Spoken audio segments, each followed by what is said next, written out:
There are some really major changes in 4.2 to 4.7 banner lineup. For real, you guys need to know about right now. So, hello my cuties. It is me, your Acheron. Today we are covering the latest updated banner and rerun lineup from 4.2 all the way to 4.7. Yes, we are going that far into the future. And trust me, there is a lot to unpack here. So grab something to eat and stick with your Acheron. So starting with 4.2, and honestly, this patch alone is already looking really stacked before we even get into the later versions. Phase 1 is giving us Silver Wolf's brand new special form, and let me tell you, she is not the Silver Wolf you remember at all. She has been completely reworked from the ground up. She is now a hyper carry damage dealer, following the Elation path with an imaginary element. The debuffer identity is completely gone. Her entire combat loop runs on punchline stacks, hidden ranking points, and randomized mystery box effects. Her enhanced basic attack bounces through enemies and can chain into extra targets if kills happen mid-sequence. Once her hidden ranking caps, she enters Invincible Player Mode, which is her main burst window, and honestly, that name alone is already so fitting for her character. Her Elation skill nukes all enemies and resets the mystery box. Her key passive scales her Elation stat off attack, so she wants a heavy attack build. Now, if you are thinking about Eidolons, her second Eidolon is her big power spike, since it implants absolute weakness on enemies and redistributes a chunk of ally damage as true damage after her final basic hit. That is a really significant power jump, so keep that in mind when deciding your investment level on her. Phase 2 of 4.2 brings us Evanescia,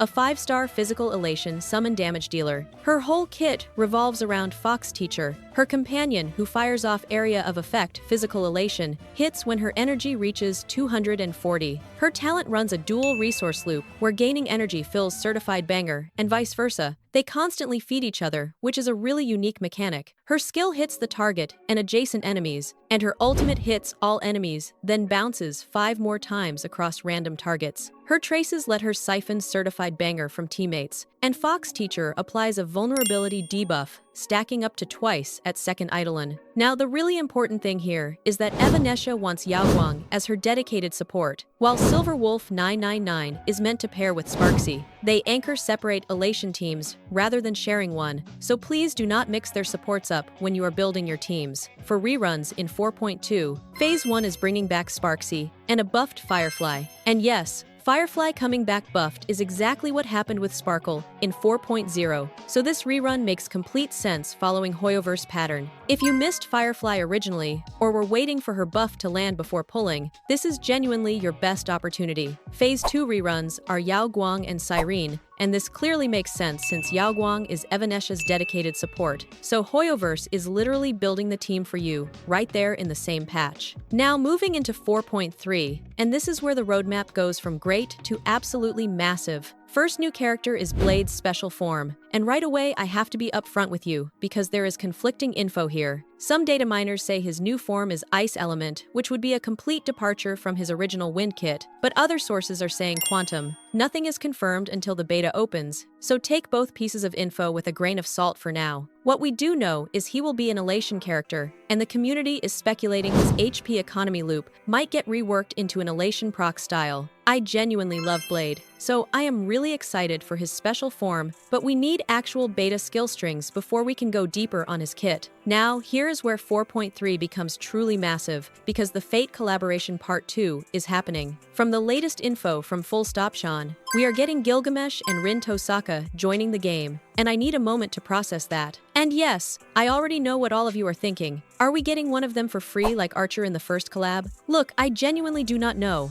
Giving us Rin for free feels way too generous, and giving us Gilgamesh for free is also very suspicious. Honestly, Archer coming free again instead of either of them is not even impossible at this point. I am not going to speculate too hard here, because we really do need to wait for more official info before drawing any conclusions on this one. Phase 1 reruns for 4.3 are Dahlia as a top break support alongside Castoris as a damage dealer, which is a really strong combination. Phase 2 is expected to bring back the Herta and Tribi, but I do want to be transparent here. The Phase 2 reruns are still from early info and Hoyoverse pattern speculation, so they have a solid chance of changing before confirmation. Do not lock in your savings based on this just yet, and wait for me to update you when confirmed info drops. Moving into 4.4, and this patch is going to hit emotionally for a lot of players in this community. Before that, don't forget about our 15 Express Supply giveaway at 25k subs. We need 4k more for the giveaway. Also, here's hit quick sub if you play these games. God of Victory Nikki, Arknights Enfield, HSR backup channel, and NTE links in description and comment section. Now first we have Nihilux finally making her playable debut. She was originally expected in 4.3 alongside Blade SP, but recent changes pushed her all the way to 4.4. There is no confirmed kit, element, rarity, or path yet, but the community is guessing Quantum Element since none of the Plan Arcadia characters cover it,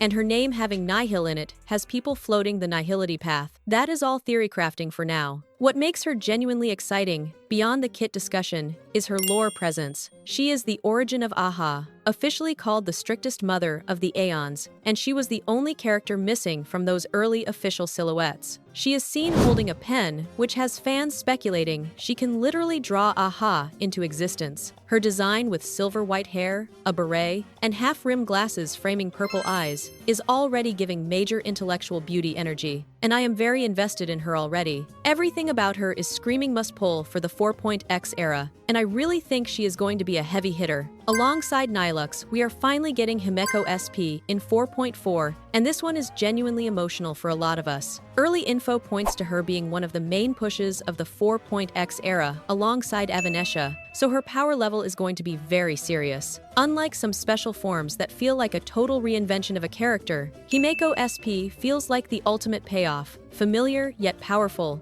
and carrying so much narrative weight. If you have been waiting for a banner that gives you nostalgia while actually moving the story forward, then 4.4 is looking like a complete dream come true. Just a heads up that any images floating around of her right now are using Murata Himeko from Honkai Impact 3rd as a visual reference. The real official design has not dropped yet, so definitely wait for the official reveal before getting too attached to any fan mock-ups out there. Reruns for 4.4 are Sunday and Jiaoqiu, both expected to come with buffs. A buffed Sunday rerun is honestly one of the most beneficial things that could happen this patch for hypercarry players, since he is already one of the best supports in the entire game. If you do not have him yet, this is genuinely the rerun to plan for. Jiaoqiu getting a buff is nice, but between the two, I personally think the buffed Sunday is the far bigger deal for most players. Now let us quickly run through 4.5, 4.6, and 4.7 together, since we are still pretty early on these. 4.5 is bringing us two special forms together, Aventurine SP and Robin SP. Robin SP is expected to lean into her performance-driven identity with team-wide buffs and tempo control, while Aventurine SP stays true to his 10 Stonehearts high-stakes manipulation identity. Thematically, this patch is giving pure spotlight and spectacle energy, and I am fully here for it. The reruns are Aglaya and Argenti, with Argenti expected alongside a Nova Flare future buff. This is a very heavy special form patch, so the Stellar Jade pressure is going to be real and intense. Start planning your savings now if either of them is anywhere on your target list. 4.6 is bringing us Sujilite, one of the most anticipated 10 Stonehearts members. His signature vibrant purple color and the cornerstone in his hand, matching a real Sujilite gemstone, is already such a cool design detail. The Sphinx motif in the background hints at heavy Egyptian design inspiration, and the imagery of feasts and mountains of treasure around him is screaming master manipulator energy. I genuinely cannot wait to see his full kit reveal. And finally, 4.7 is wrapping up the entire 4.x cycle on December 9th, with Void Archives returning. And the rumor that has everyone talking is that SP Sampo will finally reveal his true identity as the Joker, a high-ranking emanator of elation. That would be the perfect year-end climax for this entire era. But I have to be straight with you, there is no 100% confirmation on SP Sampo appearing in 4.x. And if any of this turns out to be wrong, we are just going to blame AHA. Which character on this entire roadmap are you most excited for? Let me know down in the comments below. That is all in this video. Thanks for watching, and peace out.